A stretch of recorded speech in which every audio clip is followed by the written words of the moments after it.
Hello everyone, welcome to the channel Sunny science centre easy concept. देखिए, हम लोग जो सीरीज लेकर के चल रहे थे लाइव प्रोसेस चैप्टर का, ठीक है, एमसीक्यू कर रहे थे, तो आप 230 क्वेश्चन मैंने पिछले पार्ट 3 में अपलोड कर चुका हूँ।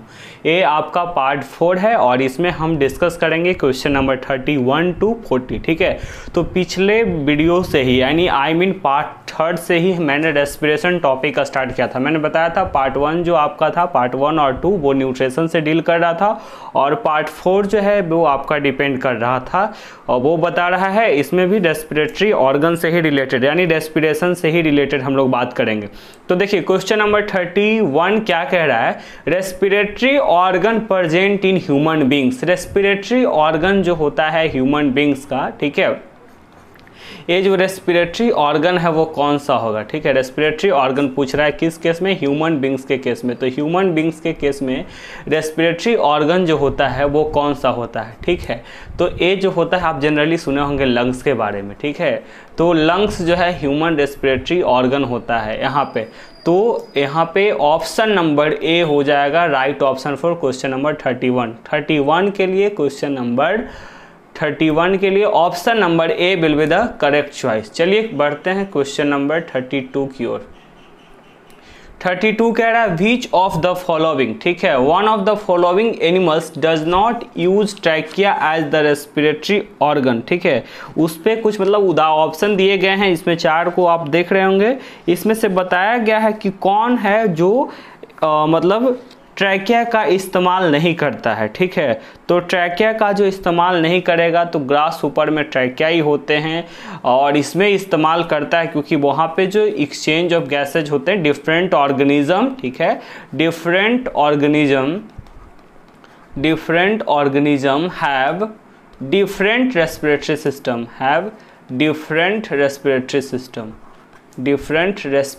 सिस्टम, ठीक है।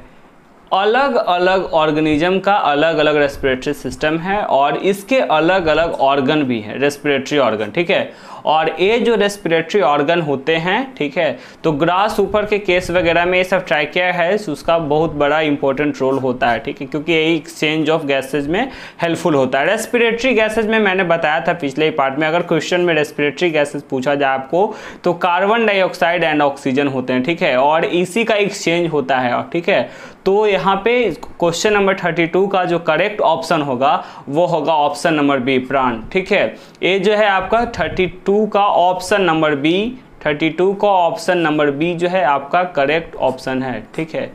चलिए बढ़ते हैं नेक्स्ट क्वेश्चन की ओर, ठीक है। क्वेश्चन नंबर 33 में आते हैं हम लोग। The photosynthesis in plant is not taking place if the plant is releasing, है ना। कह रहा है फोटोसिंथेसिस जो है वो प्लांट में नहीं हो रहा होगा ड्यूरिंग डे टाइम। कब? उस समय प्लांट क्या रिलीज कर रहा होगा। तो देखिए आप जानते हैं, है ना, the photosynthesis in plant is not taking place if the plant is releasing. क्या मतलब रिलीज होने से फोटोसिंथेसिस नहीं होगा।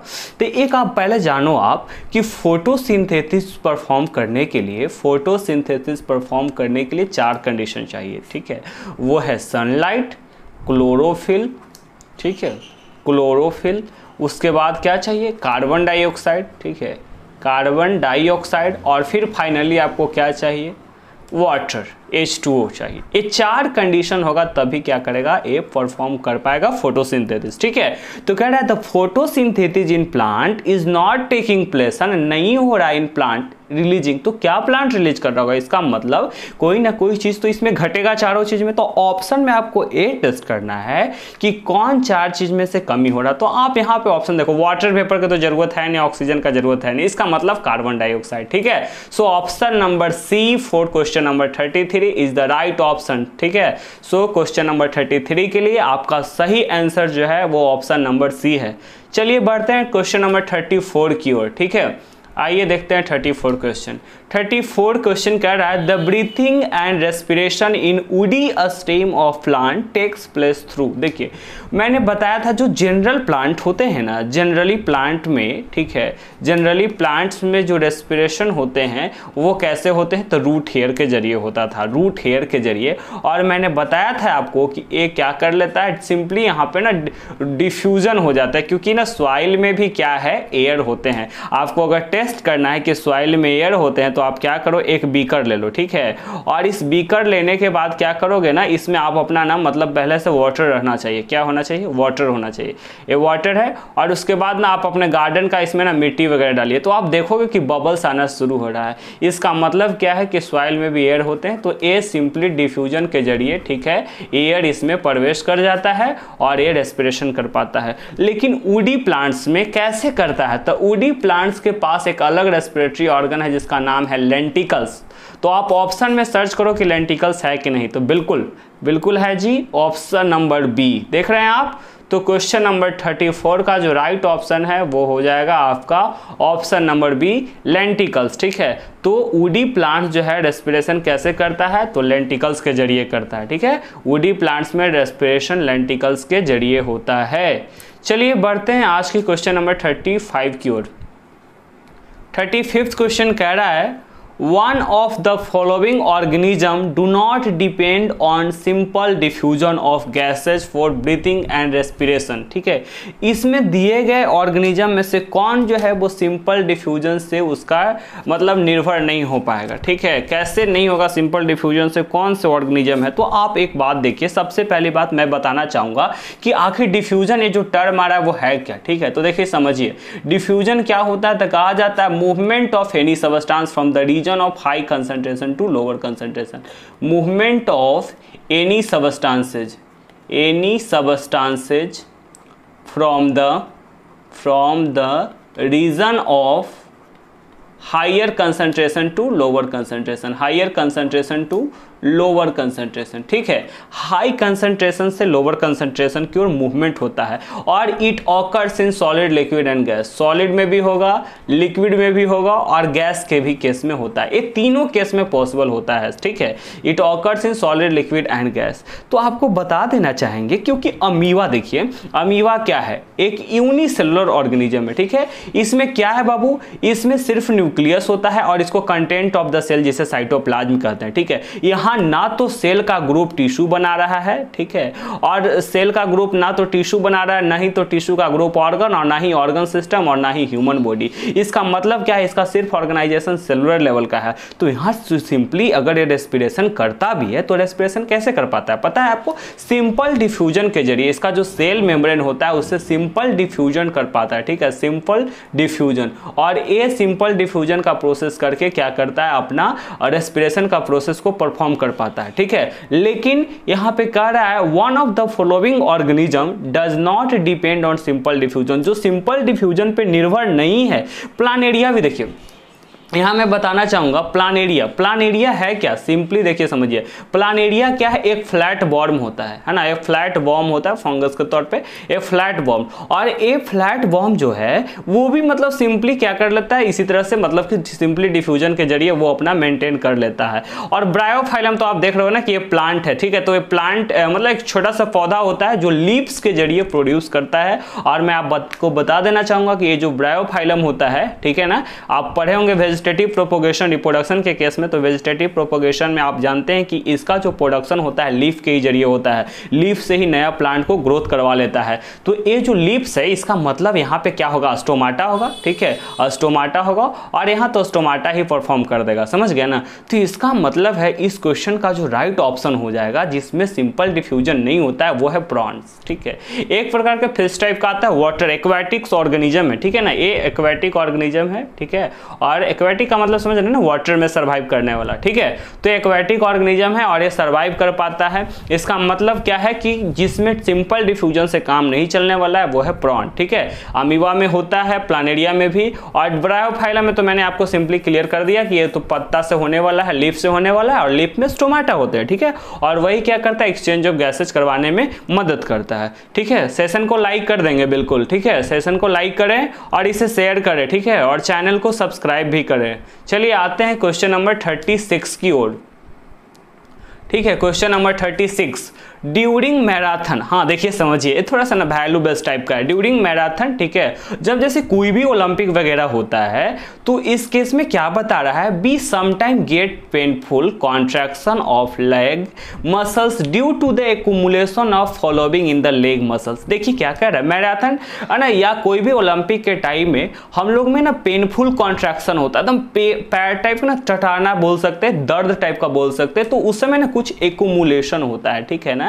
तो एक्यूमुलेशन की वजह क्या होता है, यहाँ पे कारण क्या होता है, तो देखिए मैं बताया था कि हमारे बॉडी में ये जो ग्लूकोज होता है ना, ये 3 डिफरेंट वे में टूटता है। सबसे पहला होता है presence of oxygen, presence of oxygen, ठीक है। और सेकंड जो हम लोग का होता है उसे बोलते हैं absence of oxygen, absence of oxygen. और थर्ड जो होता है वो होता है lack of oxygen, lack of oxygen. और ये जब लैक ऑफ ऑक्सीजन होता है हमारे बॉडी में, तब क्या होता है कि एक्यूमुलेशन होता है किस चीज़ का, तो लैक्टिक एसिड का, ठीक है ना, लैक्टिक एसिड। और ये लैक्टिक एसिड हमारे पैर में एक पेन काउज करता है जिसे बोलते हैं मसल्स क्रैम्प, ठीक है, याद रखेंगे मसल्स क्रैम्प, ठीक है। आप कमेंट में बताइए कि मसल्स क्रैम्प से रिलीफ कैसे मिलता है, how we get relief from muscles cramp, how we get relief from muscles cramp, relief from muscles cramp. हम लोग को मसल्स क्रैम्प से रिलीफ कैसे मिलेगा, how do we get relief from muscles cramp. ये आपको क्वेश्चन, इस क्वेश्चन को आपको कमेंट बॉक्स में इसका जवाब देना है, ठीक है। बिल्कुल आप जवाब देते रहें फिर, ठीक है, मैं उसे चेक करूंगा। How we get relief from muscle cramp, इस क्वेश्चन का आंसर आप दोगे, ठीक है। तो during marathon we sometime get painful contraction of leg muscle due to the accumulation of following. तो क्या जमा हो जाता है, तो मैं बता देना चाहूंगा कि हमारे पैर में लैक्टिक एसिड एक्यूमुलेट हो जाते हैं। इसका मतलब क्वेश्चन नंबर 36 का जो राइट ऑप्शन है ऑप्शन नंबर डी हो जाएगा, ठीक है। 36 का ऑप्शन नंबर डी। चलिए बढ़ते हैं 37 क्वेश्चन की ओर। क्वेश्चन नंबर 37 है, in cockroaches air enters the body through. देखिए कॉकरोच के केस में है ना, एयर कैसे प्रवेश करता है, कॉकरोच के केस में एयर कैसे प्रवेश करता है, मैं आपको बता देना चाहूंगा कि कॉकरोच के केस में जो एयर इंटर्स करेगा वो स्पाइरेकल्स के तौर पे करता है, ठीक है ना। क्योंकि अलग अलग ऑर्गेनिज्म में, जैसे देखिए स्किन से हम लोग सिंपल डिफ्यूजन के जरिए, है ना, लीच वगैरह में हो सकता है सिंपल डिफ्यूजन के जरिए, ठीक है, सिंपल डिफ्यूजन के जरिए, ठीक है। और आपको पता है कि ये जो गिल्स वगैरह जो होते हैं, है ना, ये फिश में जनरली मौजूद होते हैं। और लंग्स किसके लिए है, लंग्स किसका रेस्पिरेटरी ऑर्गन, तो क्वेश्चन नंबर 1 ऑलरेडी आप देख चुके हो कि लंग्स जो होता है वो है हमारा ह्यूमन बींग्स का, ठीक है, ह्यूमन बींग्स का, ठीक है। तो इसका मतलब क्या होता है, और ट्रैकिया के बारे में आपने देखा था कि ग्रास ऊपर वगैरह जो होता है, ग्रास ऊपर ये सब क्या होता है, इसमें ट्रैकिया ही मौजूद होता है, ठीक है। तो केस ऑफ कॉकरोच, है ना, कॉकरोच के केस में, कॉकरोच के केस में यहाँ पे क्या होता है, तो इसमें जो मौजूद होता है उसका नाम है स्पाइरेकल्स, ठीक है। इसके जरिए क्या करता है, एयर इंटर करता है बॉडी में। सो क्वेश्चन नंबर 37 का option number C will be the right option. Question number 37 के लिए कौन सा ऑप्शन होगा, ऑप्शन नंबर सी, ठीक है। तो ऑप्शन नंबर सी यहाँ पे करेक्ट चॉइस है। चलिए बढ़ते हैं क्वेश्चन नंबर 38 की ओर। 38 क्या कह रहा है आप गौर से देखेंगे। देखिए क्वेश्चन नंबर 38 क्या कहता है, Which of the following is most likely to have a much breathing rate। देखिए किसमें सबसे ज़्यादा ब्रीथिंग रेट होता है, ठीक है ना, किसमें सबसे ज़्यादा ब्रीथिंग रेट होगा, कारण क्या होगा उसके लिए। जैसे देखिए एक मैं बात बताना चाहूँगा, आप एयर के बारे में पता होगा, air is the mixture of all gases, mixture of all gases, all gases, ठीक है ना, मिक्सचर ऑफ गैसेज या कह सकते हैं ऑल गैसेज कह सकते हैं। तो आप जानते हैं कि वातावरण में एटमॉस्फेयर में जो ऑक्सीजन का परसेंटेज है वो है 21%, ठीक है ना। तो किसमें ब्रीथिंग रेट जो है वो सबसे मैक्सिमम होता है? तो देखो एक्वाटिक जो होते हैं ना, एक्वाटिक ऑर्गेनिज्म, इसका मतलब क्या होता है पता है? Those organism which survive in water. कहाँ पे रहता है? सर्वाइव करता है। इसका जो हैबिटेट हो जाएगा ना, वो कैसा हैबिटेट हो जाएगा? वाटर में सर्वाइव करने के लिए। तो वाटर में एक्चुअली डिजोल्व ऑक्सीजन जो है वो लेस है ना, dissolve oxygen is less, oxygen is less, है ना, जो घुला हुआ ऑक्सीजन है वो कम मात्रा में है। इसका मतलब क्या है कि यहाँ पे आपको सर्च करना होगा कि ब्रीथिंग रेट उसी का हाईएस्ट होगा जिसमें ऑक्सीजन कम पहुँच रहा है। तो ऑक्सीजन जो कम सप्लाई हो पा रहा है, मतलब कि ऑक्सीजन कम सप्लाई होने का कारण क्या है? क्योंकि जैसे देखिए एक्वाटिक ऑर्गेनिज्म कहाँ रहते हैं? वाटर में रहते हैं, ठीक है। और मैंने क्या बताया आपको कि वाटर जो है ना, वाटर में ऑक्सीजन का लेवल कम होता है कंपेयर टू एटमॉस्फेयर, ठीक है। तो ऑक्सीजन का लेवल यहाँ पे कमा हुआ है, इसका मतलब वहाँ पे तुरंत पानी मतलब एक्सचेंज करना होगा, ठीक है। तो इस केस में ऑप्शन नंबर बी हो जाएगा, ठीक है। अगर ऑप्शन एक्वाटिक ऑर्गेनिज्म भी रहता तो आप टिक कर सकते थे, ठीक है। तो 38 के लिए option number B is the correct choice, कोई डाउट? ठीक है, 38 का ऑप्शन नंबर बी जो है वो करेक्ट ऑप्शन हो जाएगा। चलिए बढ़ते हैं क्वेश्चन नंबर नेक्स्ट की ओर। ये है question number 39। Identify the process that occur all the times in plant, ठीक है। उस प्रोसेस को मतलब आइडेंटिफाई करना है, पहचानना है जो ऑल द टाइम्स होता है। तो आपको ऑप्शन दिए गए हैं फोटोसिंथेसिस। देखिए फोटोसिंथेसिस ऑलरेडी मैं बता चुका हूँ, the process by which green plant make their food in the presence of क्या क्या चाहिए? कार्बन डाइऑक्साइड, H2O, फिर क्या चाहिए? सनलाइट, और उसके बाद क्या चाहिए आपको, है ना, कार्बन डाइऑक्साइड हो गया, H2O हो गया, सनलाइट हो गया, और उसके बाद जो चाहिए वो है क्लोरोफिल, ठीक है। तो एक बात बताइए, कार्बन डाइऑक्साइड तो रहेगा, वाटर भी मिल जाएगा, क्लोरोफिल भी मिल जाएगा, लेकिन ऑल द टाइम्स क्या रात के संभव है कि सनलाइट मिले इसे? बिल्कुल नहीं, ठीक है। इसका मतलब क्या है कि अगर फोटोसिंथेसिस होना होता तो इसका मतलब क्या है, ये दिन टाइम ही पॉसिबल है। कब टाइम में पॉसिबल है? दिन टाइम के पॉसिबल है ना, यानी it is possible only at the day time. कब पॉसिबल है? ये डे टाइम, क्योंकि सनलाइट कहाँ अवेलेबल है? डे टाइम में। रात में सन देखे हैं क्या?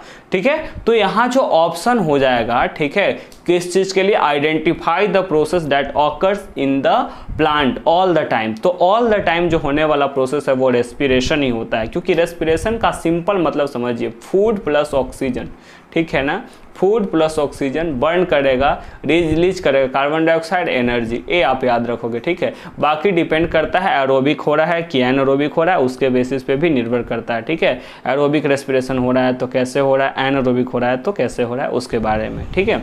तो परसेंस ऑफ ऑक्सीजन होता है तो उसको एरोबिक, अब्सेंस ऑफ ऑक्सीजन होता है तो एनारोबिक कहते हैं, ठीक है।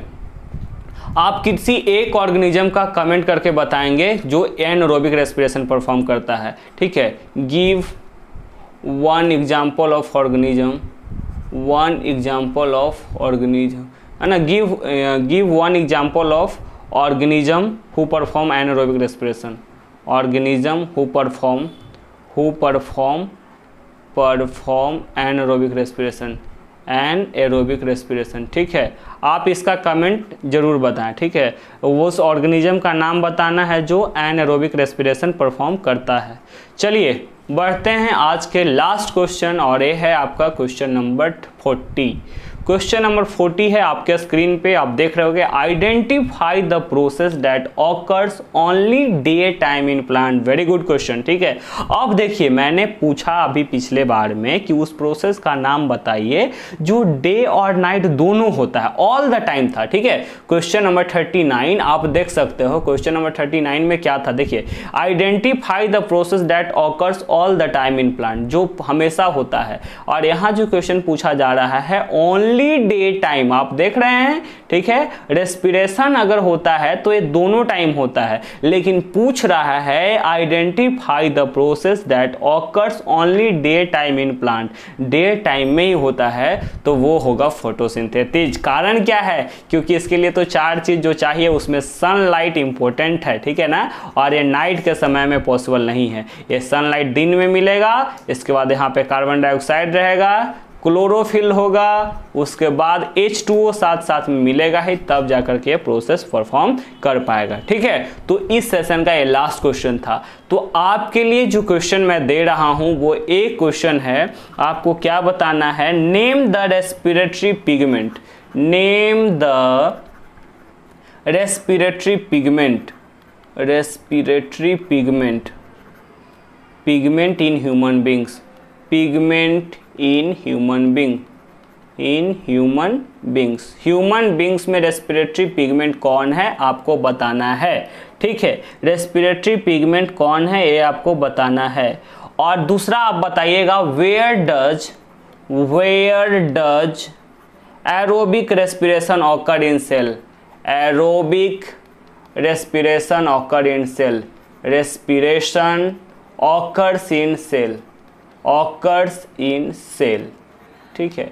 आप इसका कमेंट सेक्शन में जवाब दें, ठीक है। और आप ना इसे कंटिन्यू करते रहें, और ये आपको एग्जाम पॉइंट ऑफ व्यू से बहुत ही हेल्पफुल होगा। और वीडियो जो है ना, इसे ज़्यादा से ज़्यादा शेयर करें, लाइक करें और चैनल को सब्सक्राइब करते हैं, ठीक है। मिलते हैं नेक्स्ट वीडियो में, थैंक यू।